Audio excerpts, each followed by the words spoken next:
Bismillah, Assalamualaikum warahmatullahi wabarakatuh.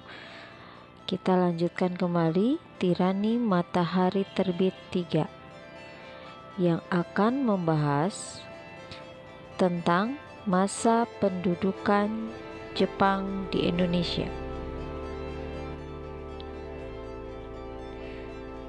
Jepang resmi menguasai Indonesia pada tanggal 8 Maret 1942 setelah ditandatanganinya kapitulasi Kalijati.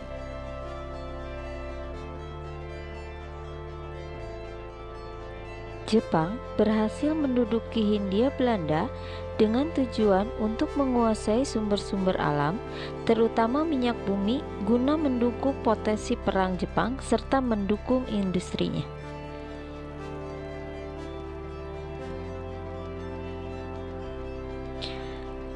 Oleh Jepang, Jawa dijadikan sebagai pusat penyediaan seluruh operasi militer di Asia Tenggara, sedangkan Sumatera menjadi sumber minyak utama. Kedatangan Jepang ke Nusantara disambut dengan terbuka oleh rakyat Indonesia.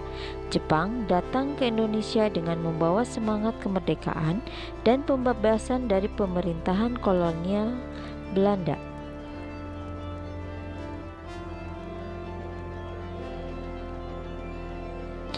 Kedatangan Jepang dipermudah oleh rakyat Indonesia penentang anti Belanda. Rakyat di kebanyakan daerah di Jawa menyambut pasukan-pasukan Jepang dengan sukacita dan mengibarkan bendera Jepang dan Indonesia. Inilah strategi Jepang untuk mendapatkan simpati dari rakyat Indonesia.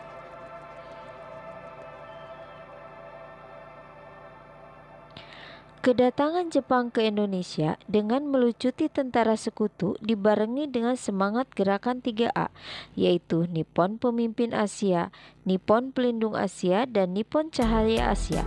Kampanye slogan yang dimulai sejak Mei sampai Desember 1940.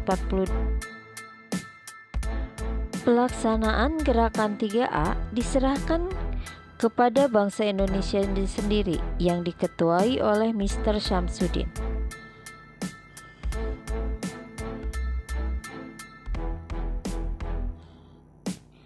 Sistem pemerintahan masa kekuasaan Jepang. Pada masa penjajahan Jepang, sistem pemerintahan zaman Hindia Belanda tetap dilanjutkan, yaitu sistem pemerintahan Zelbestur, dan kekuasaan sultan atau raja tetap berlangsung. Untuk memonitoring kegiatan pemerintahan yang dilaksanakan oleh sultan atau raja, Jepang membentuk Fuku Bunshuko berdasarkan dokumen pertama, yaitu tentang asas-asas mengenai pemerintahan di wilayah selatan yang diduduki, serta dokumen yang kedua tentang persetujuan pokok antara Angkatan Darat dan Angkatan Laut mengenai pemerintahan militer di wilayah yang diduduki.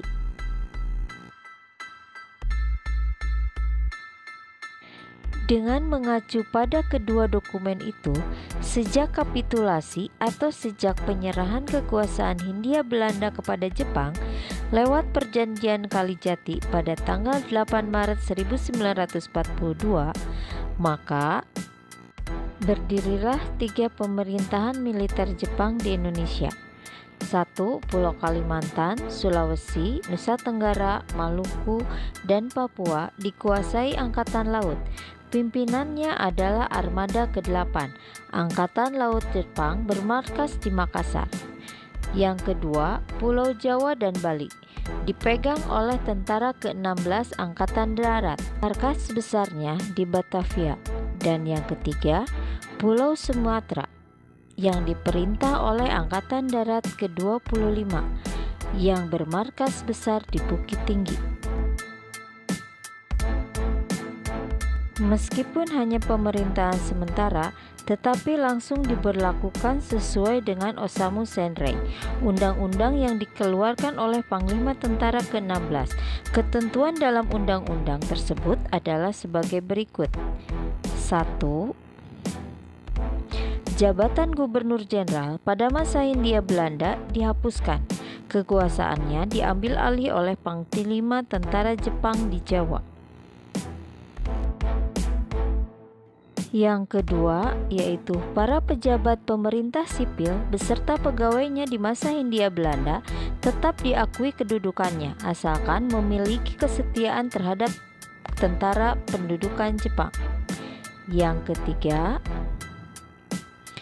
badan-badan pemerintah dan undang-undang di masa Belanda tetap diakui secara sah untuk sementara, asal tidak bertentangan dengan aturan pemerintahan militer Jepang.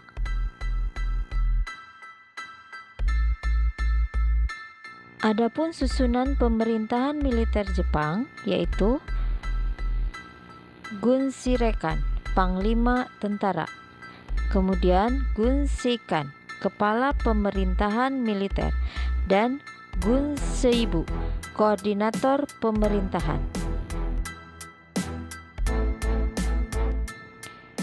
Gunshirekan disebut Seiko Shikikan, Panglima tertinggi sebagai puncuk pimpinan. Panglima tentara yang pertama dijabat oleh Jenderal Hitoshi Imamura. Jabatan di bawah selanjutnya yaitu Guseikan, Kepala Pemerintahan Militer yang dirangkap oleh Kepala Staf. Kepala Staf yang pertama adalah Mayor Jenderal Seizaburo Okazaki. Kantor pusat pemerintah militer ini disebut Guishikanbu, yang terdiri dari Somobu, Departemen Dalam Negeri, Zaimubu, Departemen Keuangan, Sangyobu, Departemen Perekonomian, Kotsubu, Departemen Lalu Lintas, dan Shihobu, Departemen Kehakiman. Gunseibu adalah koordinator pemerintah dengan tugas memulihkan ketertiban dan keamanan atau semacam gubernur yang meliputi Jawa Barat, Jawa Tengah, Jawa Timur, Daerah Istimewa Yogyakarta, dan Daerah Istimewa Surakarta.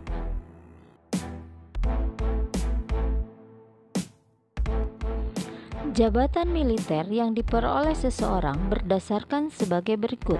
Daidanko, Komandan Batalion, dipilih dari tokoh masyarakat. Sudanko, Komandan Kompi, dari kalangan guru dan juru tulis.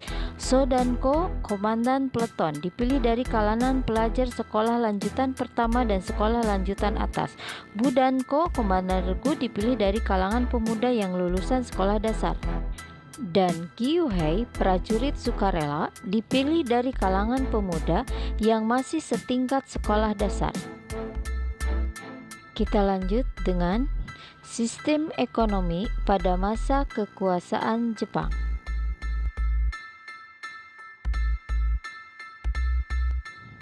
Sistem ekonomi yang diterapkan oleh Jepang adalah sistem ekonomi perang.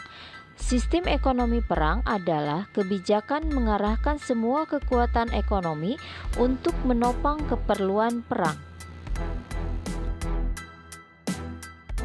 Di awal kedatangannya, Jepang memberlakukan ekonomi self-help atau berusaha untuk memenuhi sendiri kebutuhan pemerintahan Jepang di Indonesia. Jepang berusaha memperbaiki ekonomi Indonesia yang hancur. Ketika Jepang berusaha merebut Indonesia dari Belanda, Belanda memilih membumi hanguskan objek-objek vital.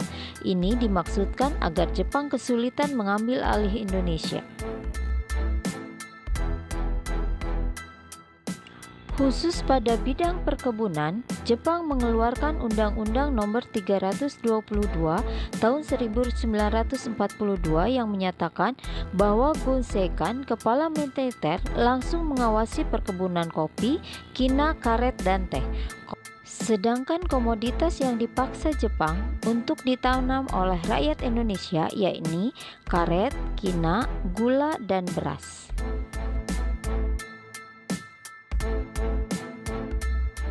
Pada masa pemerintahan Jepang, pabrik gula sebagian besar dibumi hanguskan Belanda ketika Jepang datang untuk merebutnya. Sebagian di antaranya berhasil diperbaiki oleh Jepang.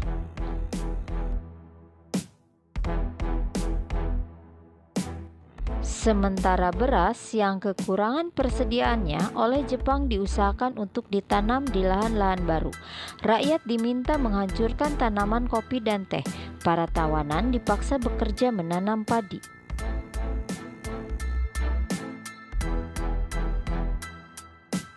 Dalam bidang perbankan dan keuangan, kendati Jepang sangat anti Belanda, tetapi Jepang masih mempergunakan mata uang gulden di Indonesia. Tujuannya agar harga barang tetap stabil. Beberapa bank milik Belanda dilikuidasi dan diganti dengan bank-bank Jepang. Invention money dicetak di Jepang dalam 7 denominasi mulai dari 1 hingga 10 gulden. Uang Belanda kemudian digantikan oleh uang Jepang. Jepang juga menarik pajak yang tinggi bagi keturunan Eropa dan kenaikannya mencapai 70 hingga 35 kali lipat dari pajak semasa era kolonial Hindia Belanda. Sistem pendidikan pada masa kekuasaan Jepang. Bahasa Indonesia dijadikan bahasa resmi pengantar pendidikan menggantikan bahasa Belanda. Sistem pendidikan diintegrasikan. Pendidikan berdasarkan kelas sosial yang sebelumnya berlaku di era Hindia Belanda dihapuskan. Masa pendudukan Jepang, pendidikan tingkat dasar hanya satu macam, yakni sekolah dasar selama 6 tahun.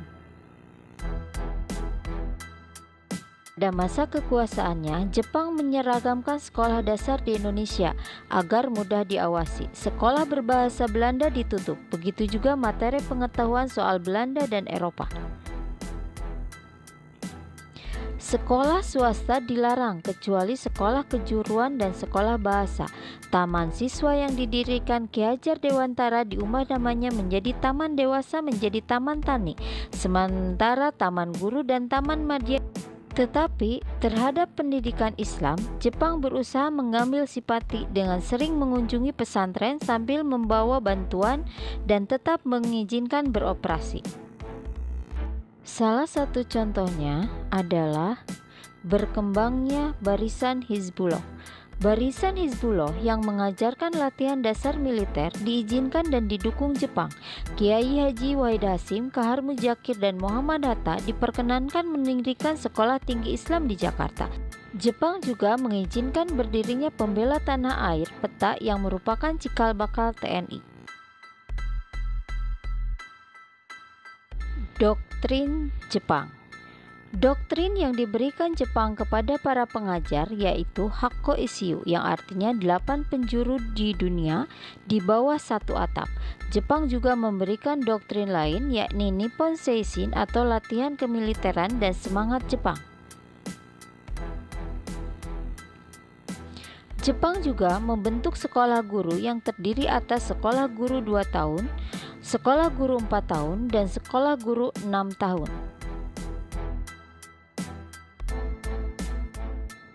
Perubahan kultural pada masa Jepang. 1. Pelarangan penggunaan bahasa Belanda. Kedua, penunjuk waktu harus digunakan tari Sumera yaitu tari Jepang, menggantikan tari Masehi yang pada saat itu 1942 sama dengan 202 Sumera. Yang ketiga, setiap tahun mulai tahun 1942, rakyat Indonesia harus merayakan Hari Raya Tehosetsu, yaitu hari raya lahir Kaisar Hirohito. Dan yang terakhir yaitu kehidupan sosial pada masa kekuasaan Jepang. Dibentuknya Jukun Lanfu, yaitu budak wanita pada masa Jepang atau pekerja seks untuk memuaskan kebutuhan tentara militer Jepang, serta kebijakan tenaga kerja Romusa.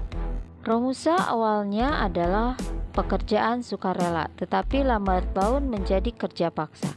Masalah Romusa dan Jukun Lanfu akan dibahas lebih lanjut. Demikianlah uraian singkat tentang masa kekuasaan Jepang di Indonesia. Selanjutnya kita akan bahas organisasi bentukan Jepang dan perlawanan rakyat Indonesia. Terima kasih, semoga bermanfaat. Assalamualaikum warahmatullahi wabarakatuh.